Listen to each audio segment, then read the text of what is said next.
ٹنڈو آدم میں تھیلیسیمیا کے مریضوں کے لیے خون عطیہ کرنے کے لیے کیمپ کا انعقاد، نوجوانوں کی بڑی تعداد میں شرکت۔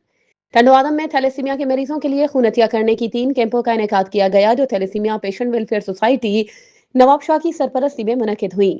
رپورٹ کے مطابق بلڈ ڈونیشن کیمپیں شہر کے 3 مختلف مقامات صدیقی پارک، مجید کالونی اور پولی جوس فیکٹری میں لگائی گئیں۔ تھیلیسیمیا پیشنٹ ویلفیئر سوسائٹی نواب شاہ کی میڈیکل ٹیم نے کیمپوں کی نگرانی کی، جس میں فیلڈ مینیجر معشوق چانڈیو، کمیونیکیشن مینیجر محسن ابڑو، ٹیکنالوجسٹ مس ظہیرہ، سینئر ٹیکنالوجسٹ مس شیرین، ڈاکٹر نمرا اور ڈاکٹر غلام فاطمہ شامل تھی۔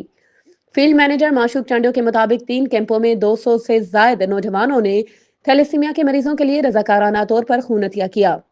خون کی جانچ کے دوران 12 نوجوانوں میں ہیپاٹائٹس بی اور 5 نوجوانوں میں ہیپاٹائٹس سی کی تصدیق ہوئی۔ تاہم خوش آئند بات یہ ہے کہ کسی بھی نوجوان میں HIV کا کیس سامنے نہیں آیا۔ اس موقع پر ملک فلاحی تنظیم ٹنڈو آدم کے صدر ملک انور راٹھور، بھٹائی آرٹس کونسل ٹنڈو آدم کے عبدالستار سام، سماجی کارکن اختر علی بھن، جاوید غوری، اویس غوری اور رضوان بھٹی سمیت دیگر شخصیات بھی موجود تھیں۔ کیمپ کا دورہ کرنے والوں میں پیرامیڈیکل اسٹاف ٹنڈو آدم کے جنرل سیکرٹری وسیم خاص خیلی، تالکے اسپتال کے میڈیکل آفیسر ڈاکٹر اشوک پاروانی، عوامی پریس کلب ٹنڈو آدم کے صدر ممتاز تمیمی اور نانک رام سیجوانی شامل تھے۔ انہوں نے کیمپ کے انتظامات کو قابل تعریف اور عوامی خدمت کا شاندار اقدام قرار دیا۔ مزید خبروں اور اپڈیٹس کے لیے ہمارے چینل کو سبسکرائب کریں اور بیل آئیکن کو پریس کرنا نہ بھولیں۔